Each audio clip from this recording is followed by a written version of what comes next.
Hello everyone. In this video, I will show you how to activate your Red Card in the DoorDash Dasher app. First, take your phone and open the Dasher app. Make sure you are logged into your account. Once the app is open, look for your account settings. If you are using an iPhone, tap on the account option. Scroll down until you find the section labeled Red Card. Tap on it to continue.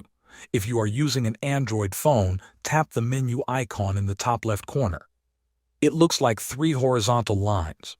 From the menu, select Red Card. Now you will see the option to activate your card. Tap on Activate a physical card. The app will ask you to enter some details from your Red Card.